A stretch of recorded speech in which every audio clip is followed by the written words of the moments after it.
Et notre invité ce matin est le secrétaire d'État à la transition écologique, Sébastien Lecornu. Jean-Michel Apathy. Bonjour Sébastien Lecornu. Bonjour Jean-Michel La Apathy. une du journal Bonjour Le Monde, datée de mardi 14 octobre, c'est-à-dire datée d'hier, nous a fait frémir. 15 000 scientifiques signent une tribune. Il sera bientôt trop tard pour sauver la planète. Et alors on se demande ce qu'on fait. Qu'est-ce que vous faites pour sauver la planète? Parce que la COP21 nous en a rabattu les oreilles avec ça il y a 2 ans. Mais visiblement, ça ne s'arrange pas. Ils ont raison, ces 15 000 scientifiques. Il y a urgence à agir puisque le réchauffement climatique est une réalité qui s'impose à la planète et que d'ailleurs plus personne ne conteste. Alors qu'il y a encore quelques années, on avait beaucoup de climato-sceptiques qui venaient dire ici ou là que tout ça n'était qu'un fantasme. Mais il y a urgence à agir, on n'agit pas. Il y a urgence à agir. Mais on n'agit pas. Complètement ce que fait la France. La COP21, vous l'avez rappelé, avec l'accord de Paris, avec un engagement important qui est de limiter le réchauffement climatique en deçà de 2 degrés Celsius par rapport à la période pré-industrielle. Puis on le voit bien, depuis 6 mois, avec l'élection d'Emmanuel Macron et le nouveau gouvernement, avec la déclinaison du plan climat par Nicolas Hulot au mois de juillet dernier, une volonté d'atteindre la neutralité carbone plus rapidement que dans les objectifs de l'accord de Paris, le projet de loi sur l'interdiction de l'exploration et des exploitations pour les hydrocarbures. On tourne le dos progressivement aux énergies fossiles dans la production d'électricité avec la fermeture et l'extinction de 4 centrales à charbon pendant ce quinquennat. On réfléchit sur de nouvelles mobilités. On ne va pas assez vite dans les investissements. C'est tout le sens de la présence de Nicolas Hulot au gouvernement, c'est l'accélération de ce processus. On va moins vite que les Allemands, on va moins vite que... non, sur les énergies fossiles, c'est pas vrai. Regardez notre production d'électricité. Sur les énergies alternatives. Justement, c'est pour ça aussi qu'on travaille sur la libération des énergies renouvelables. On va moins vite que beaucoup d'autres pays. Mais c'est pour ça qu'il fallait accélérer. C'est peut-être aussi pour ça qu'Emmanuel Macron a été élu. Et donc, on avance sur 2 volets sur les énergies renouvelables. Déjà, la première énergie propre que l'on produit, c'est celle qu'on ne consomme pas. Pardon de le dire, mais c'est la première fois qu'un gouvernement dit cette vérité de bon sens. C'est la performance énergétique des bâtiments. C'est l'énergie qu'on ne consommera pas demain avec des primes de transition pour les véhicules. Bref, là, il y a un enjeu majeur de réflexion et d'action, évidemment. C'est tout le grand plan d'investissement sur la performance énergétique des bâtiments. Puis de l'autre côté, pardonnez-moi de le dire en même temps, il y a bien évidemment la production d'énergie propre. C'est comment on libère l'éolien qui aujourd'hui connaît des difficultés d'acceptabilité locale, alors que pourtant le modèle économique devient viable autour de l'éolien. C'est un peu technocratique votre expression. Oui, mais j'essaie d'être précis. Difficultés, comment vous dites, d'acceptabilité locale. Oui, en clair, il y a du contentieux. En clair, on n'a pas envie d'avoir une éolienne toujours dans son paysage. Et ça, on peut le comprendre, mais c'est pour ça qu'il faut envisager des mécanismes de protection, de prévisibilité, qui permettent aussi d'intéresser les gens financièrement à la production d'énergie, pourquoi pas du financement participatif, ça fait partie des choses, de l'intéressement. Si on implante une éolienne à côté de chez moi, je peux toucher de l'argent. Pourquoi pas Jean-Michel Apathy. Ça fait partie des réflexions. Bien sûr. Début de l'année 2018, Nicolas Hulot, la demande du Premier ministre et du Président de la République, présentera une série de mesures pour faire du libéré-protégé justement sur les énergies renouvelables. Ça sera aussi vrai sur le photovoltaïque. On payera les gens ça sera vrai aussi, par exemple, d'une commune. J'essaie d'être précis, Jean-Michel Apathy, c'est important. Par exemple, la méthanisation. C'est la capacité pour nos agriculteurs d'avoir de nouveaux revenus en produisant de l'électricité par la méthanisation. Ça, ce sont des enjeux majeurs. Ça fait longtemps qu'on en parle. Ça, on se fixe des objectifs souvent ambitieux en France. On a du mal à avancer sur le comment. Et là, l'objectif, c'est de comment on y arrive, juste toute l'action qu'on mène. On peut avoir juste une précision sur l'éolien, ce que vous disiez à l'instant, parce qu'on n'a pas forcément bien compris ce que vous proposiez ou ce que vous étiez sur le point de proposer. Un groupe de travail a été installé il y a plus d'1 mois, c'est moi qui m'en occupe, sur lequel on réfléchit à une série de mesures pour libérer l'éolien, donc sur des mesures administratives, sur les procédures qui sont encore trop longues, pour permettre aux porteurs de projets parfois d'avoir plus de prévisibilité sur l'issue de leur projet, puis inversement, protéger les paysages, faire attention de ne pas faire n'importe quoi sur la protection du patrimoine. Il y a aussi les armées qui rentrent en ligne de compte, puisque nos bases aériennes et nos radars parfois peuvent créer des difficultés. Ça, on le traite. Et de l'autre côté, on voit bien qu'il faut trouver de nouveaux modèles de financement de ces énergies renouvelables et de cette transition écologique. Comment intéresser directement les Françaises et les Français à ces productions d'énergie? On l'a fait, je vous l'ai dit, pour les agriculteurs avec la méthanisation, on continuera de le faire. Et pour l'éolien, on réfléchit très clairement à un nouveau mécanisme de financement participatif, d'intéressement, être intéressé à l'énergie. Les gens qui vont payer, là, ils ne vont pas toucher de l'argent. C'est un petit investissement. Vous mettez un petit peu d'argent dans un capital. C'est ce que vous disiez tout à l'heure. Non, c'est la même chose. Ça s'appelle l'intéressement et la participation. Ça nous rappelle quelques souvenirs un peu gaullistes. réaliste, ce qui n'est pas pour me déplaire. Et votre objectif, c'est quoi? Vous avez un chiffre? Doubler l'éolien en France? Tripler? 50%? L'idée, c'est qu'on a une trajectoire sur les énergies renouvelables à 32% pour 2030 et que pour l'instant, on est loin d'y arriver si on ne se presse pas un peu plus. C'est ce que nous proposons de faire, c'est d'accélérer justement le rythme. C'était votre question, Jean-Michel Apathy. Emmanuel Macron sera à Bonn aujourd'hui et demain, en compagnie de beaucoup d'autres chefs d'État, mais notamment, bien sûr, la chancelière Angela Merkel. On appelle ça la COP23. Ça fait donc suite à ces grandes réunions internationales où on prend des décisions qui ne sont pas toujours suivies des faits. Enfin bon, on verra bien. Donc c'est à Bonn. Et je voulais vous interroger sur autre chose, en fait, parce qu'on nous dit que le climat, c'est le dossier le plus important. Pour tout est important, mais enfin celui-là, évidemment, la survie de la planète est essentielle. Et on a noté que le 15 octobre dernier, quand il était sur TF1, Emmanuel Macron prend la parole pendant 70 minutes, ce qui est assez long, et il dit notamment, au cours de ces 70 minutes, ceci. Les décisions stratégiques sont prises par le président de la République. Pourquoi? Parce qu'il a reçu le mandat des Françaises et des Français. Et je m'assure que ce qui est fait est conforme au mandat qui m'a été donné, à l'ambition que je porte. Alors, il parle de lui à la troisième personne, mais ça, c'est pas grave. Le mandat qui lui a été donné, dit-il, c'est de changer la société. Pas une fois en 70 minutes, ce qui montre quand même une faible imprégnation chez Emmanuel Macron de ces problématiques. Pas une fois en 70 minutes, Emmanuel Macron ne citera le mot de l'écologie, ni même une réforme concernant l'écologie. C'est pas inquiétant, ça, quand même? Moi, ça m'inquiète pas du tout. À chaque fois que je le vois, il m'en parle. Donc, j'ai pas de doute. Ça paraît normal. Si vous reçoit, écoutez, mais 70 minutes, pas une seule fois. Moi, j'ai pas de doute sur d'écologie. son engagement sur le sujet. Ne serait-ce que parce que la transformation du modèle français, c'est aussi une transformation du modèle économique français.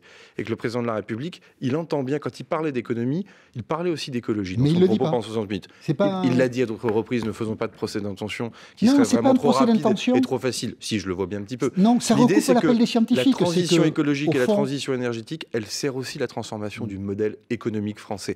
Là où jadis, vous me parliez des énergies renouvelables, il fallait des subventions publiques pour les rendre rentables. Aujourd'hui, on voit bien qu'on peut complètement avoir des filières compétitives, créer de l'emploi. L'éolien, c'est 2000 emplois créés par an. C'est trop peu encore, mais on peut aller beaucoup plus loin. On a reçu Corinne Lepage il y a quelques jours, qui a participé à la campagne présidentielle. Nous a dit que c'était pas son. C'est pas son truc, pour reprendre l'expression exacte. Bon, c'est ce que disait aussi. Beaucoup de gens. Mais une fois de plus, moi, je partage pas cette opinion-là. J'ai passé 3 jours avec lui en Guyane, où la question environnementale, avec l'orpaillage illégal, avec un certain nombre de projets sont vraiment majeurs, et j'ai vu toute l'implication qu'il pouvait avoir sur le sujet. Et moi, je connais Emmanuel Macron seulement depuis le mois de juin dernier, vous connaissez mon histoire, je pense qu'on va y revenir dans un instant, donc je vous parle en témoin de ce que je vis au gouvernement, aux côtés du chef de l'État. Je ne peux pas laisser dire qu'il se désintéresse de ces questions. Et votre histoire, pour être précis, n'était pas non plus imprégnée d'écologie, vous avez 31 ans. C'est pas vrai. Vous êtes jeune, un président de conseil départemental et un maire fait de l'écologie pragmatique au quotidien. Le département de l'Eure est un des départements dans lequel on a fait le plus d'espace naturel sensible. Les circuits courts dans les cantines scolaires ou dans les maisons de retraite. Parfait. Je vous le dis, venez dans l'Eure, Jean-Michel Apathy. Vous restez avec nous. Bon vivre. Merci pour l'invitation. Vous restez avec nous, Sébastien Lecornu. Tout de suite, l'essentiel de l'info, 8h41. C'est une grande journée pour Toulouse, siège d'Airbus. L'avionneur européen décroche une commande historique de 430 A320. Il y en a pour plus de 40 milliards de dollars. C'est une société américaine d'investissement qui va acheter ces appareils pour les placer en leasing dans les compagnies aériennes. 2016, année la plus chaude sur Terre. 2017, année record en matière de catastrophes extrêmes. Des ONG environnementales appellent Emmanuel Macron et Angela Merkel à faire du climat leur priorité. Les deux dirigeants français et allemands doivent prendre la parole aujourd'hui à la COP23 de Bonn. Trafic quasi normal demain dans les gares et les aéroports, alors que la CGT, FO et Solidaires appellent à une nouvelle journée de grève contre les réformes jugées libérales du gouvernement, notamment celles sur le Code du travail. Pas d'annulation de vol prévue et quelques perturbations à la SNCF, un train sur 5 supprimé en moyenne sur le réseau TER. Le oui des Australiens au mariage gay, ils ont été consultés pendant 2 mois par courrier, une manière pour le Premier ministre de faire pression sur sa propre majorité conservatrice et hostile à cette réforme. La loi devrait être modifiée d'ici Noël. France Info. Sébastien Lecornu, secrétaire d'État à la transition écologique et solidaire, il est l'invité de France Info. Jean-Michel Apathy. Nicolas Hulot, votre ministre de tutelle, si je puis dire, est au centre des critiques depuis qu'il a officialisé le renoncement du gouvernement à diminuer la part du nucléaire dans la production d'électricité. Le député écologiste européen Yannick Jadot était notre invité il y a une semaine et il n'a pas été tendre pour celui qui est ou qui a été, je ne sais pas, son ami. On écoute Yannick Jadot. Vous avez un ministre de l'écologie, qui reprend les arguments éculés de l'industrie nucléaire depuis des décennies. Si vous n'avez pas des centrales nucléaires, vous avez des centrales charbon. Et vous avez d'un seul coup un coup de pression du lobby nucléaire et Nicolas Hulot recule. Le dégât d'image et d'autorité pour Nicolas Hulot est considérable après cette annonce. Le dégât d'image, il est pour Yannick Jadot. Hein. Ah, vous trouvez ? Ah bah, il fait de la politique. Je devais avoir 15 ou 17 ans qu'il faisait déjà les mêmes discours. Pour quel résultat de plusieurs années au Parlement européen, pour quel résultat?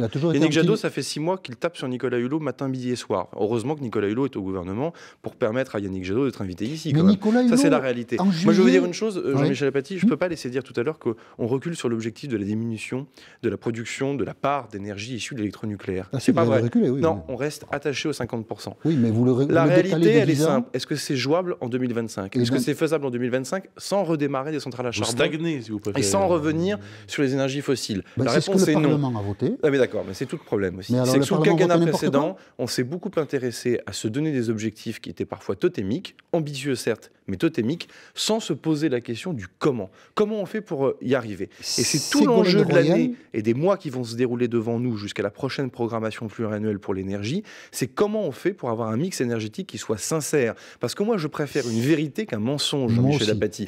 Et donc, reprocher à Nicolas Hulot d'avoir dit la vérité, reprocher à Emmanuel Macron et Édouard Philippe de dire la vérité sur les questions d'énergie, très franchement, personne ne peut le reprocher. Honnêtement, on n'en sait rien. On n'a produit aucun document qui explique mais si RTE, la semaine dernière, a rendu son rapport. D'ailleurs, si Nicolas Hulot et si le gouvernement a pris la parole sur le sujet, RTE est un organisme public, une autorité administrative qui gère le service public du transport d'énergie, qui garantit la sécurité de l'approvisionnement de l'énergie de notre pays. La vérité est à géométrie variable. Pendant la campagne présidentielle, Emmanuel Macron a expliqué que cet engagement serait tenu. Il a repris ce qui est écrit dans la loi. Mais une fois de plus, il l'a dit. Il faut être pragmatique. Nicolas Hulot, qui connaît ses problèmes, qu'on s'enfonce dans un mensonge? Non, pas du tout. On préférerait comprendre ce qui se passe. La loi était certes ambitieuse, mais derrière, elle n'était pas sincère dans son objectif. Voilà. En tout cas, dans la manière d'y arriver. Et je crois, en tout cas, moi, je ne participerai pas à un gouvernement dans lequel on mentirait aux Français. Nicolas Hulot est pareil, Emmanuel Macron est pareil, et le Premier ministre est pareil. Je crois que ça doit rassurer tout le monde. Plus de moteurs thermiques en 2040 pour les véhicules. Bien sûr. C'est ce qu'a dit Nicolas Hulot. Ouais. Il n'y a pas que lui. Qu'est-ce qui nous dit qu'en 2025, le successeur de Nicolas Hulot ne viendra pas nous dire vous savez, vraiment, c'est pas réaliste. Alors, on va dire 2050. Mais c'est toute la différence, Jean-Michel. C'est compliqué d'avoir sur le véhicule, on n'est pas confiance dans la parole politique. Volvo arrête ses véhicules thermiques en 2019. Renault est engagé lui-même dans une trajectoire de recul sur ses véhicules thermiques. Ce sont les industriels qui trouvent des solutions. Sur la filière électronucléaire, on le voit bien que la solution est beaucoup plus difficile, parce que le démantèlement des centrales fait appel à un métier qu'il faut inventer dans notre pays. La question du traitement des déchets ultimes est quelque chose d'également très compliqué à traiter, on le sait très très bien. D'ailleurs, aucune grande nation au monde n'a trouvé de solution complètement satisfaisante sur le sujet. On sait très très bien que le pari du nucléaire qui a été fait après la guerre est un pari qui, à un moment donné, doit trouver petit à petit une diminution. C'est ce que font les Américains. Un pari stupide? Non, du tout. Il correspondait à une nécessité du moment. Après, comme le dit très justement... Puisque vous en parlez, qu'il y a le pari du nucléaire, est-ce qu'on peut parler une seconde de l'état d'EDF? Allez-y. La bourse... EDF chute en bourse de manière considérable, un péril financier terrible sur EDF, un endettement très important, des pertes de recettes, la moitié des réacteurs arrêtés aujourd'hui. Peut-être, ça n'est pas encore formulé comme ça, mais un vrai péril sur la production d'électricité au début de l'année prochaine à cause de l'arrêt des réacteurs qui dure, parce que l'autorité de sûreté ne donne pas pour l'instant l'autorisation de redémarrer pour beaucoup de ces réacteurs. Quelle vision vous avez de l'état de l'EDF? Est-ce que c'est une entreprise en danger aujourd'hui, Sébastien Lecornu? Il y a deux questions dans votre question. Je veux déjà rassurer les Français sur la sécurité de l'approvisionnement, parce que pour le coup, le RTE que vous rangiez trop vite au placard il y a 5 minutes, son métier, c'est de garantir la sécurité de l'approvisionnement électrique dans notre pays. Une vingtaine de réacteurs arrêtés encore aujourd'hui. Il n'y a pas ce niveau d'alerte que vous décrivez, ou alors vous avez des informations qu'RTE n'a pas. Dans la presse, une vingtaine de réacteurs arrêtés encore aujourd'hui. La réalité, c'est que c'est un géant industriel dont on peut être fier. Fragile. En tout cas, moi, en tant que citoyen français, je suis fier de ce que EDF a accompli dans ce pays depuis 1946. Il y a des fragilités, évidemment, tout le monde le sait. Sauf que il n'y a pas de défiance vis-à-vis d'EDF, entre l'État français qui est actionnaire d'EDF. Au contraire, il y a de la confiance. De la confiance pour réussir la transition énergétique. On aura besoin de notre géant EDF pour réussir ce nouveau mix énergétique. Et je note que 2017 a été une année d'annonces importantes pour EDF, notamment sur l'autoconsommation. Mon Soleil et moi, Mon Soleil et nous, autant de dispositifs nouveaux qui permettent aussi de mettre EDF au carrefour de la rencontre des énergies renouvelables et des énergies traditionnelles. Il y a une mutation aussi qui s'engage. Une fois de plus, ça se fera dans la confiance et pas dans la défiance. On va parler d'une autre grande entreprise qui s'est réunie samedi à Lyon, La République En Marche. Vous y serez ou pas? Parce que vous n'êtes pas membre de La République En Marche. Je n'en suis pas membre, mais je m'y rendrai, puisque j'ai déjà eu l'occasion de le dire à certains de vos confrères. Dans chacun de mes déplacements officiels, je prends un temps privé pour rencontrer les membres du mouvement de la République En Marche. Pourquoi vous n'adhérez pas? Alors déjà, pourquoi j'y vais? Oui, ça c'est une question que vous posez vous-même. Non, parce que c'est une bonne question. Vous me l'avez posée, donc j'essaie de vous y répondre pour essayer d'être le plus clair possible.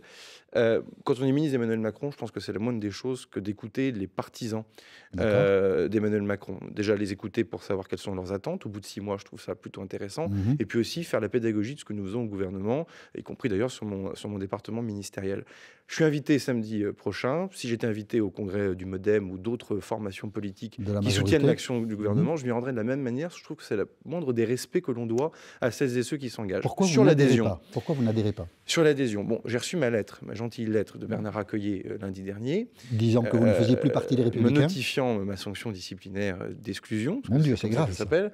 Bon, c'est pas vraiment une lettre de sanction, c'est surtout une lettre d'aveu de la part des Républicains qui très franchement actent concrètement qu'ils veulent l'échec du quinquennat d'Emmanuel Macron et qu'ils souhaitent l'échec du pays pendant ce quinquennat. Puisque la seule chose qu'on me reproche, c'est d'être membre du gouvernement. C'est quand même un petit peu fort de café de vouloir préférer son pays et son parti, pour reprendre la petite chronique sur France Info que j'entendais tout à l'heure. Sans parti fixe. Je suis dans la majorité présidentielle. Mon chef de file, c'est évidemment le président de la République. Je suis dans le gouvernement d'Édouard Philippe. Donc je me sens pas sans chef. Vous n'appartenez à aucun mouvement. Donc aujourd'hui, je n'appartiens à aucun mouvement. Et alors, vous allez adhérer à En Marche? Bruno Le Maire l'a fait. Ma réflexion est ouverte sur le sujet, mais je ne pense pas que ça intéresse beaucoup les gens qui nous écoutent. Je pense que ça n'intéresse pas grand monde. Ça nous intéresse. Ça intéresse aussi les gens dans l'heure, pour le coup, ça doit les intéresser un petit peu plus. Ça vous demande une grande réflexion. Mais ça paraît naturel. Et les équipes se constituent et être élues samedi prochain. Et j'en discuterai avec tout à chacun. Là-dessus, pour tout vous dire, vous n'êtes pas obligé de me croire, mais je reste quand même un peu blessé de ce qui s'est passé aux Républicains. J'ai quand même milité à l'âge de 17 ans. On m'a vidé comme un malpropre, alors que mon seul tort, c'est d'avoir été membre du gouvernement et d'être membre du gouvernement et de faire un certain nombre de réformes quand même que tout à chacun attendait et appelait de ses voeux depuis des années. J'ai reçu la lettre lundi matin. Samedi, je suis invité au congrès de la République En Marche. J'y vais bien volontiers.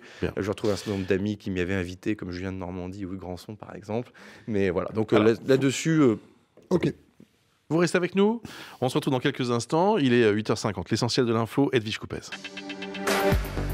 Airbus vient de l'officialiser il y a quelques minutes, cette commande historique de 430 avions, des A320 moyens courriers, pour le compte d'une société américaine d'investissement, Indigo Partners. Alors il y en a pour plus de 40 milliards de dollars, ce qui va permettre à l'avionneur européen de doubler son carnet de commandes et de dépasser du même coup son rival Boeing. Un édito choc ce matin dans Charlie Hebdo. Le directeur Ries accuse Edoui Plenel de condamner à mort une deuxième fois sa rédaction en affirmant que le journal satirique fait partie d'une campagne générale de guerre aux musulmans. Le patron de Mediapart dément avoir tenu exactement ces propos. Il dénonce une pure manipulation.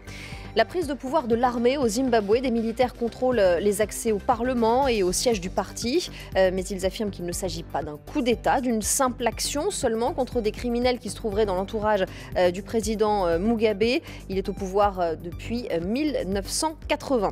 Les stades et les hôtels français sont plus beaux qu'en Afrique du Sud, la sécurité mieux assurée. Le lobbying de Bernard Laporte va-t-il payer? La France va-t-elle organiser la Coupe du Monde de rugby en 2023? Réponse cet après-midi à Londres. Depuis 2 semaines, le président de la Fédération française se démène pour défendre le dossier français, arrivé en 2e position derrière l'Afrique du Sud.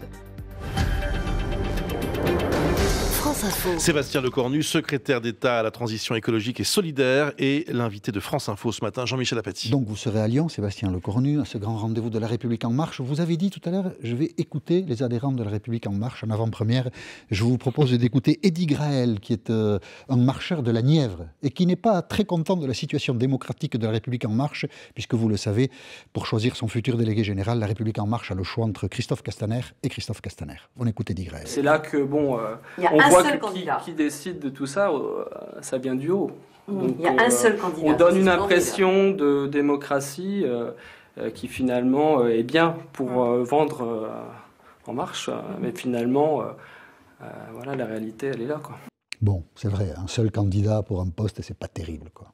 Pour une organisation politique. Souhaite, hein. Visiblement, on voit qu'il n'a pas connu les Républicains de Bernard Accoyer et de Laurent Wauquiez. Hein, non, chez vous, il y a eu des élections à répétition. Qui sont retentissantes. On a vu il y a 3 candidats à la présidence des Républicains. Et on a vu que la démocratie interne est tellement forte qu'on peine même à nous mettre dehors et qu'il faut plusieurs bureaux politiques pour arriver à le faire. Avec des votes qui sont en plus peu statutaires. C'est pas terrible, un seul candidat choisi par le président de la République. Franchement, ce qu'on entend là, vous faites votre travail et c'est bien naturel, mais c'est véritablement l'épaisseur du trait quand même. Moi, je vois des partisans, des militants, je ne sais pas comment vous voulez les appeler, mais La République En Marche, à chaque déplacement, je vous l'ai dit, j'entends pas ça. J'entends des gens qui veulent défendre l'action du gouvernement, qui restent très attachés à la personne d'Emmanuel Macron. Il y a un lien affectif entre les gens qui sont En Marche avec le président, ça j'ai pu le mesurer, et les gens sont quand même extraordinairement mobilisés dans la pédagogie de ce que nous faisons pour le pays. C'est quand même ce que je retiens, moi, de mes déplacements, et pas ce cher Eddy qui, une fois de plus, aurait pu être candidat face à Christophe Castaner s'il n'est pas satisfait. Oui, mais enfin, c'est quand même non, mais au bout d'un moment, pas très démocratique. C'est facile de prendre une caméra et de râler, il faut s'engager. Moi, quand j'étais pas content, je me suis engagé. Voilà, donc, on n'a pas besoin de lui pour noter que quand il y a une élection et un seul candidat, c'est pas très sain ni naturel. Voilà. Non, mais si, ça peut être naturel. Pardon. Sain, je vous laisse ça, parce que c'est de la morale. Moi, je ne partage pas cet avis-là. Naturel, c'est une observation. C'est un concours, la politique. Ça veut dire qu'il faut être plusieurs. Voilà. On a connu des partis où il n'y avait qu'un candidat. Mais s'il n'y a qu'une personne, c'est ainsi, ça veut dire que c'est naturel. On a connu des partis où il n'y avait qu'un candidat. Non, on a connu des partis dans lesquels tout était fait pour qu'il n'y ait qu'un seul candidat. C'est pas le cas de La République En Marche, de ce que j'en sais. Bon, donc ça se passe samedi à Lyon, et Christophe Castaner sera le délégué général de La République En Marche. On en est certain. Un dossier un peu plus grave, il y a une polémique actuellement, avec évidemment un arrière-plan dramatique, entre Edoui Plenel, le patron de Mediapart, et Riss, qui est lui le directeur de la rédaction de Charlie Hebdo. Charlie Hebdo a caricaturé Edoui Plenel il y a une semaine, et sur l'antenne de France Info, mercredi dernier, Edoui Plenel disait ceci de Charlie Hebdo, on l'écoute. La une de Charlie Hebdo fait partie d'une campagne plus générale que l'actuelle direction de Charlie Hebdo épouse. Monsieur Valls et d'autres trouvent n'importe quel prétexte pour en revenir à leur obsession, la guerre aux musulmans, la diabolisation de tout ce qui concerne l'islam et les musulmans. La guerre aux musulmans, a écrit Riss cette semaine, écrit aujourd'hui d'ailleurs, cette semaine dans Charlie Hebdo, Riss. La guerre aux musulmans, selon Edoui Plenel, ça revient à nous condamner une deuxième fois à mort. Demain, certains voudront finir le boulot des frères Kouachi, référence à l'attentat du 7 janvier 2015. Comment vous regardez cette polémique, Sébastien Lecornu, qui nous intéresse tous, parce qu'évidemment, ce qui s'est passé à Charlie Hebdo est encore dans nos mémoires. Ouais, c'est une question grave. Ça nous rappelle aussi cette semaine les victimes des attentats, également du Bataclan, des terrasses de café et de Saint-Denis. Je pense que c'est bien aussi de le redire dans le cadre de cette interview. Bon, moi, je suis vraiment militant de la liberté de la presse. Je l'ai toujours été. Confrère de la presse locale, d'ailleurs, dans l'heure, pourrait en témoigner. Ce sont des propos qui ont lieu dans le cadre d'échanges entre différents journalistes. Je ne suis pas bien sûr que ce soit le boulot d'un homme politique ou d'un membre du gouvernement que de le commenter. Mais qu'est-ce que ça dit de la France et de notre société avec véritablement ma vraie conception et mon vrai attachement à la liberté de la presse. Vous avez raison. Au-delà de la polémique entre ces deux hommes, qu'est-ce que ça dit de la France, de notre société aujourd'hui ? Ça n'a aucune signification particulière. Il y a de la violence dans ce qui a été écrit et dans ce qui a été dit. Ce sont des mots forts, on le voit bien tous. Mais une fois de plus, notre pays permet cette liberté de débat, même dans la violence. J'ai mon opinion personnelle sur le sujet, mais je la garderai pour moi, parce qu'une fois de plus, je pense que ce n'est pas un membre du gouvernement que de commenter l'échange entre deux journalistes. En tout cas, je le ferai, ça pourrait être... Ah, vous avez une opinion personnelle et vous ne voulez pas la livrer? Oui, parce que vous êtes hostile à ce qu'a dit Edouard Plenel pour je faire ne dirai rien là-dessus. Si je le garde pour moi, c'est que je le garde pour moi. Okay. Mais puis voilà. On va parler de la liberté de la presse, alors pour finir. Le journal Le Monde s'émeut de la plainte que dépose Françoise Nyssen, ministre de la Culture et de la Communication, après que Le Monde ait publié un document de travail du gouvernement pour réformer l'audiovisuel. Cette pratique du gouvernement, c'est la seconde fois, puisque Muriel Pénicaud, ministre du Travail, l'avait fait aussi, cette pratique du gouvernement de porter plainte quand un journal divulgue des documents, ça n'est pas attentatoire justement à la liberté de la presse à laquelle vous vous dites attaché? Absolument pas, chacun dans son rôle. Le Monde est dans son rôle que de chercher des documents, et un patron d'administration, donc un ministre, est dans son rôle de protéger ses équipes et ses fonctionnaires en portant plainte lorsqu'un document préparatoire fuite dans la presse. Mais après, indirectement, dans notre beau pays, il y a quelque chose qui s'appelle le pouvoir judiciaire, Jean-Michel Apathy, et le juge, qui vous en conviendrait, est assez protecteur de la liberté de la presse. Si chacun est dans son rôle, il ne faut pas porter plainte. Ah si, non, je suis désolé. Vous avez formellement raison, mais... Vous auriez... formellement. Non, j'ai fait du droit, je suis attaché à l'état de droit, ce qui est même plutôt rassurant pour les gens qui nous écoutent. Vous dites le journal Le Monde est dans son rôle, donc pourquoi porter plainte? Porter plainte n'est pas une condamnation, c'est quand vous avez un document préparatoire, qui n'est pas la position du gouvernement, puisque c'est un document préparatoire qui a été rédigé par des fonctionnaires.